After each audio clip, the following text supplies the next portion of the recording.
Hi everyone, welcome to this reading. So I have my crystal ball off to the side. I will be scrying throughout this message. If you're new to my channel, my readings are a little different. If you're returning, welcome back. You know how we do if it doesn't resonate with you. If you're forcing the story to fit, arguing with it in any way, just leave it behind for the people who it's meant for.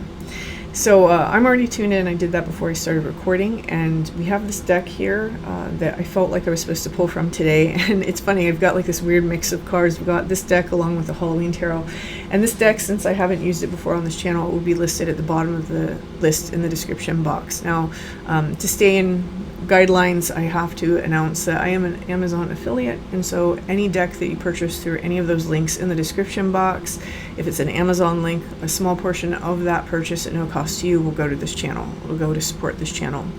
So with that being said, let's go ahead and let's begin. Okay. Right off the bat, definitely heavy transformation energy, but it's not the type of transformation that happens overnight. This is like a long stage transformation. It's like from Cancer into Scorpio season. There's a profound transformation. Here we have aligned souls. This kind of connection won't demand your sacrifice. It will mirror your strength. This seems to be the point of this transformation, is to draw like-minded people, and quite possibly for some of you, a soul level connection. There's this energy that's coming through in this, that there is a taking back of power that is involved in being able to transform this energy into this energy. Here we have Pharaoh focus, want to become unstoppable, get crystal clear on what you want, refuse to be seduced by anything that dilutes it. Okay, and here. Truth warrior. To see clearly, you must be willing to look without flinching. Let the truth be your compass, even if it leads you into the wildness. I have this sort of feeling, okay, we're going to get into a deep dive here. Oh, that hit. that got me all of a sudden. Okay, so, all right, so I'm definitely connecting to someone's, a guide collective here. All right, let's have it. I'm ready. Okay, so one of the things that I'm being told here in this space is that whoever this message is for, there's been this overwhelming feeling of trying to silence certain feelings. You know, I think that as people, we always want to be listened to, we want to be heard, we want to be understood, we want to be seen, we want space to be held, right? It's one of the things that we need as people in our relationships. We need space to be held, but we don't often hold space for ourselves. There's almost like these signs that someone has been getting from their nervous system, from their heart space, that they're not really happy with a particular situation.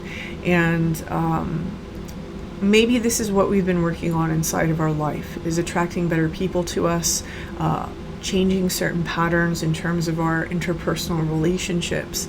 And there's like a time period here between Cancer season and Scorpio where it's like a death happens, and then this underworld journey, and then a rebirth closer towards Capricorn.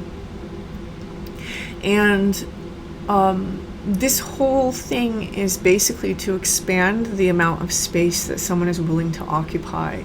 Meaning, I think that when people get on the journey of really listening to their feelings and understanding that, oh, my feelings were always telling me that these relationships weren't right, I just didn't know to listen to myself. I think that one of the things that we do as people is we start with our immediate relationships first, right? We start with, for some people, they'll start with their family, with some people, they'll start with their friends. And it's like they have to understand that that circle must encompass their entire reality. And so it takes years of growing that circle out further and further and further until it's every single relationship that's inside their life now aligns with that value system. And it's okay to make exceptions if there's exceptions that you want to make, but it's not okay to keep silencing yourself and betraying yourself. This doesn't mean, we're not talking about like standing on some rooftop and being overbearing and forcing everybody to hear what you have to say about, you know, this and that. It's not that. It's that there's certain things that are quite unfulfilling. There are things that even feel like slaps in the face that maybe we're not necessarily addressing. Maybe there is a story of shame involved in that, that if we have needs or we have a way that we feel that we should feel guilty and we should feel ashamed or that we should deal with it on our own. And whoever's message this is, this guy guide is kind of like saying that, you know, you're on the right track, and that this current thing that you are right now analyzing and allowing yourself to feel your feelings about is part of that greater circle that is meant to encompass this new truth that you are uncovering, which is that you deserve deep connected relationships of mutual trust, mutual love, mutual respect, and that having values that are in alignment with one another is important.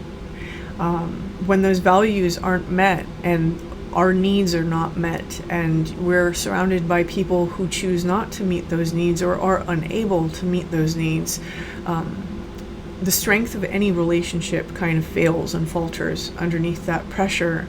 And I think that whoever this message is for, this is kind of where you're being directed to go. And this doesn't happen overnight, right? Finding aligned souls can happen in very magical ways. There's a neat story about, that I have anyway, from my perspective, about myself and Steph over at House of Scrying and how we met. But it doesn't always happen that way. The rest of the relationships in my life, they happened one at a time, slowly over the years. And when we decide that we deserve more than maybe what we've received previously in the past, it requires us to have this singular focus and to not be seduced by maybe the things that we would have been before, right?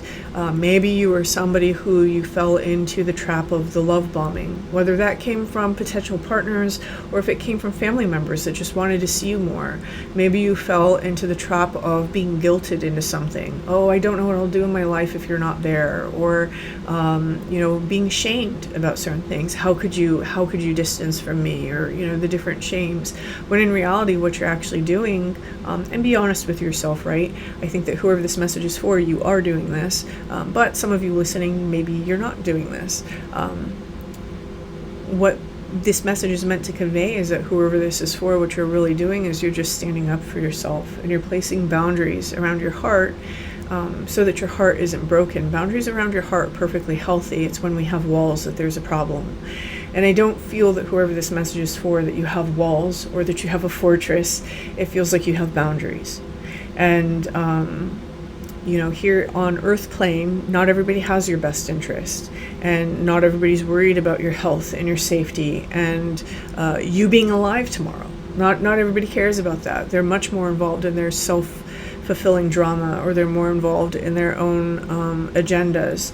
And I think that whoever this message is for, you've lived enough of your life under the weight of other people's agendas that it's time to really step up and listen to the whole breadth of how you feel within your connections. It's always good to list things out and to see what you actually feel versus what maybe is hormonally driven or is maybe being projected on, right? Projected onto people. And so this reading feels a little bit like a reading that this particular guide collective is bringing through to say, listen to yourself and take stock. It's time to take stock. And when you take stock and you figure out exactly what it is that you want, you figure out what of those things you don't want, to develop this singular focus. Because this is what essentially is trying to emerge from within you, the truth warrior. To see clearly, you must be willing to look without flinching, not being afraid of seeing things that are painful, right? And let the truth be your compass, even if it leads you into the wilderness. Fear of the unknown is one of the constants within the human journey, collectively, individually. And I think that whoever this message is for, you're being brought out of that fear of the unknown. When we stop being afraid of the unknown and we start embracing it instead as what it truly is, which is the field of all possibility, this is where we start to manifest much different things inside of our life. Because in order to come into the space where we look at the field of the unknown and we say this is a field of potentials, it means that we have had to lay down certain anxieties, certain thought patterning that causes us to expect the worst or expect the shoe to drop, and to embrace the universe and the energy in which it's trying to show up to us, which is an energy of love. And there is something very ancient inside of the story that's laying in front of me. I feel that this is really a story that people have been living since time immemorial, right? It's almost like this is the cultivation of the true warrior. Remember a few readings ago, if you happen to watch it, I made the statement that the warrior is still a child. And so there is this beautiful sun behind this woman, and that sun represents the solar plexus. And the solar plexus, you can think of that as when it's engaged in its most highest vibration, not necessarily the vibration of the identity or the pride or the ego, but in that of the creator, of the manifester, of a personal like godhood. We can think of that as the crown of the inner child, when the inner child discovers its sovereignty. And we have these themes showing up inside of these cards of the power animal, of the divine feminine energy. And the power animal for me oftentimes symbolizes, even though it can show up as a feminine energy, for me it symbolizes, just due to personal symbolism reasons, it symbolizes the divine masculine in its very primal raw force. And I'm seeing here that in reclaiming this sort of power away from others and the power of other people making you feel guilted and silenced and coerced and fitting inside of a box, what you're really doing is you're healing that relationship between the internal feminine and the internal masculine. For some of you, it's external. It's going to be an external story that happens first. I do think that there are ways of listening to the self that are very much disregarded in this space. And so some of that is going to be like bodily intuition, right? How do I feel within my body? Is my body feeling anxious around this person? Do I feel a wall of energy on my shoulder or on my side when I'm around this person? These are great indicators that there's not this even exchange or like close connection of energy. And again, it's not a statement about the other person. It's a statement about our values, about our needs, about the energy that we're willing to share and express with one another. Okay.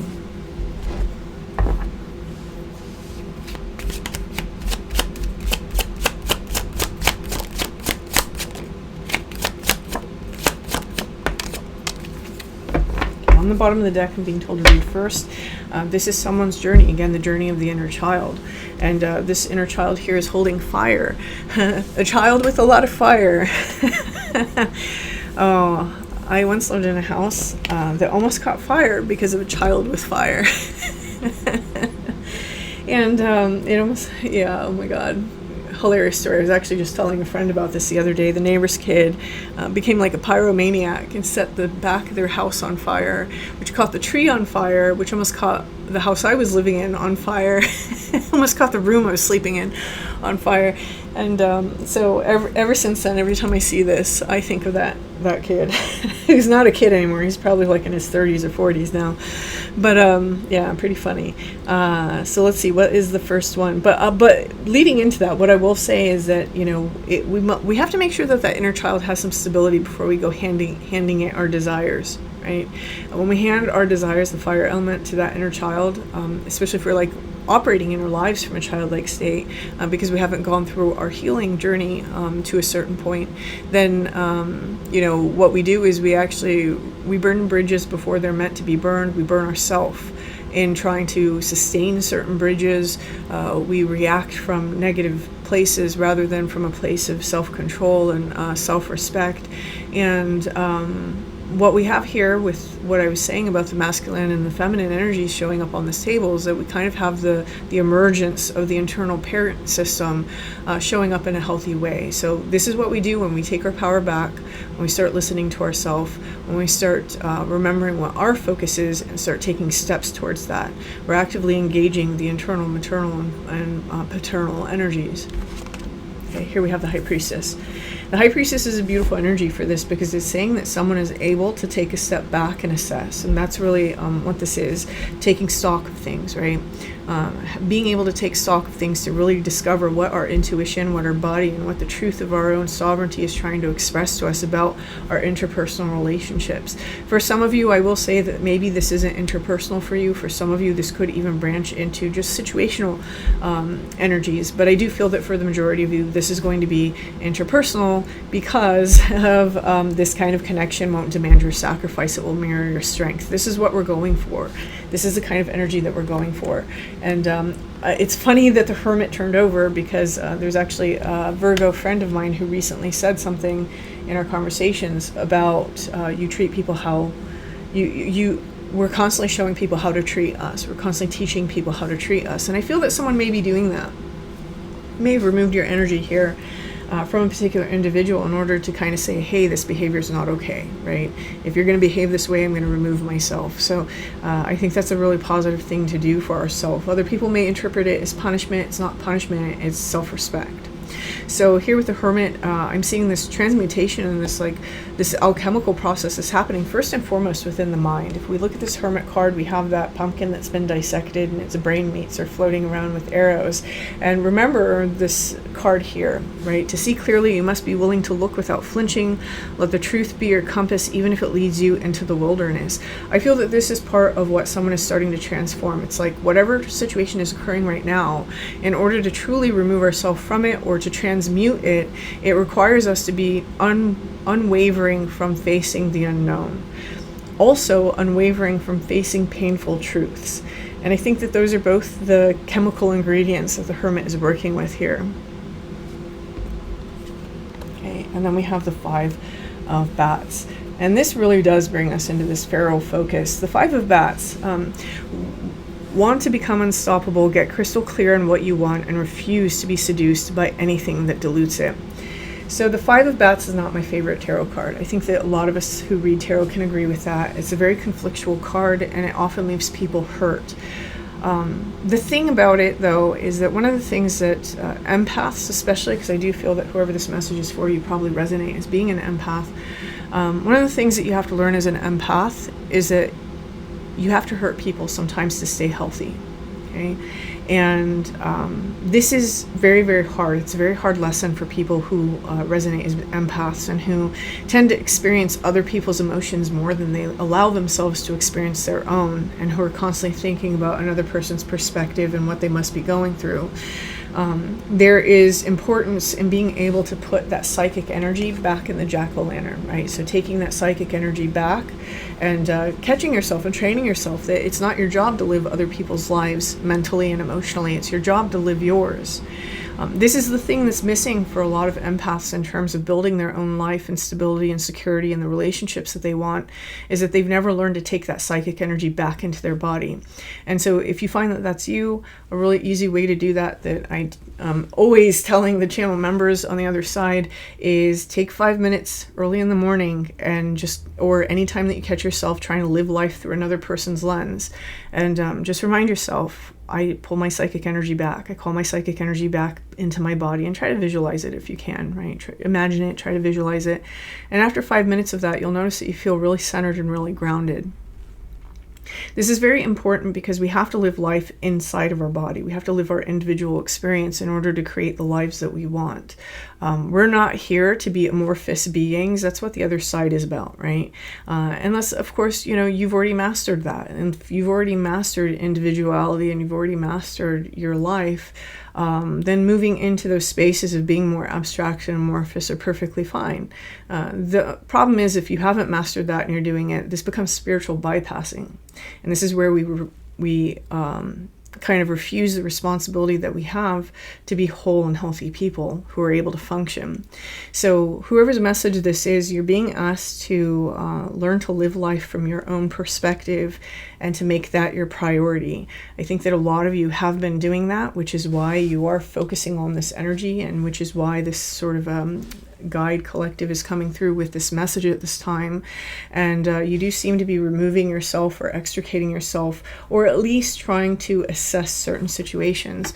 The real message is to pay attention to your feelings, pay attention to the way that you consistently wind up feeling in a situation, because it is your sign. It is the sign of the body. It is the sign of your psyche telling you when something isn't necessarily right for you. How do you move forward through that energy, and can you move forward through that energy? Is this a situation that you're able to work on with someone, or have they proven that you can't? Changing our mind to be able to understand that sometimes for ourself, our health, our self-respect, and our personal integrity, you have to hurt people. That's a very tough lesson. Again, spiritual community will never, very rarely ever goes into stuff like that, but it's a fact of life. If you spend your whole life trying to make everybody happy, you will never have a life. So I'm going to leave this here.